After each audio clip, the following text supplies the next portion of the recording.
प्रधानमंत्री नरेंद्र मोदी ने अहमदाबाद में चक्रवात ताउते की स्थिति को लेकर अधिकारियों के साथ एक बैठक की अध्यक्षता की। इस बैठक में गुजरात के मुख्यमंत्री विजय रूपाणी भी उपस्थित रहे। तो वहीं मोदी ने कहा कि चक्रवात ताउते से प्रभावित सभी राज्यों में जान गंवाने वालों के परिजनों को 2 लाख रुपए सहायता राशि दी जाएगी। वहीं घायलों को 50-50 हज़ार रुपये दिए जाएंगे।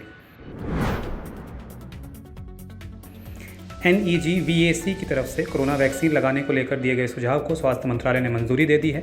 NEGVAC की तरफ से दी गई सिफारिशों में कहा गया था कि कोरोना से ठीक होने के बाद मरीजों को 3 महीने के बाद ही वैक्सीन डोज दी जाए।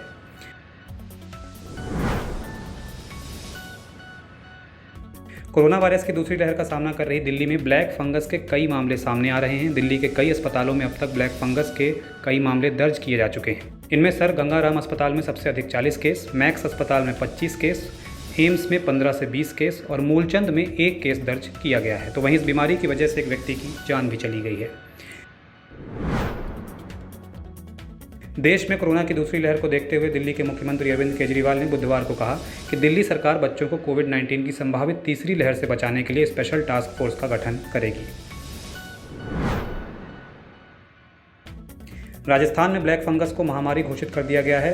गहलोत सरकार ने इसका ऐलान करते हुए कहा कि ब्लैक फंगस खतरनाक रूप लेता जा रहा है और यह कई राज्यों में तेजी से फैल रहा है, इसलिए इस पर अधिक ध्यान देने की आवश्यकता है। दिल्ली वालों को कोरोना वायरस से बड़ी राहत मिली है। 5 अप्रैल के बाद पिछले 24 घंटे में सबसे कम नए मामले सामने आए हैं। दिल्ली में बुधवार को कोरोना वायरस के 3,846 नए मामले सामने आए हैं। इस वायरस के चलते 235 लोगों ने अपनी जान गंवा दी है। चक्रवात तूफान ताउते की तबाही से अभी देश उबरा भी नहीं था कि भारतीय मौसम विभाग ने अगले 5 दिन में एक और चक्रवाती तूफान के आने की संभावना जता दी है। मौसम विभाग की माने तो 23 से 25 मई के बीच एक और तूफान यश बंगाल की खाड़ी से टकराएगा।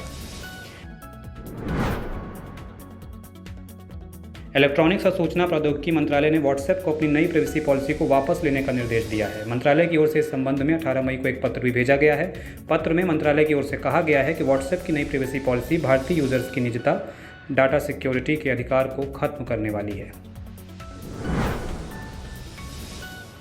जम्मू कश्मीर के डोडा जिले में बुधवार दोपहर को भूकंप के झटके महसूस किए गए। नेशनल सेंटर फॉर सिस्मोलॉजी के मुताबिक रिक्टर स्केल पर भूकंप की तीव्रता 3.2 मापी गई है। अधिकारियों के अनुसार भूकंप दोपहर 2:34 पर आया और इसका केंद्र डोडा में था।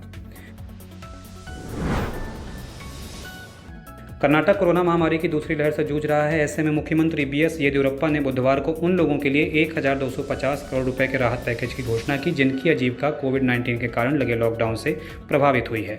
मुख्यमंत्री ने यह भी कहा कि वर्तमान लॉकडाउन को 24 मई को समाप्त होने से कुछ दिन पहले आगे बढ़ाने का फैसला लिया जाएगा। Video desk अमरउजाला.com। डाउनलोड करें अमर उजाला ऐप और पाएं खबरें लगातार।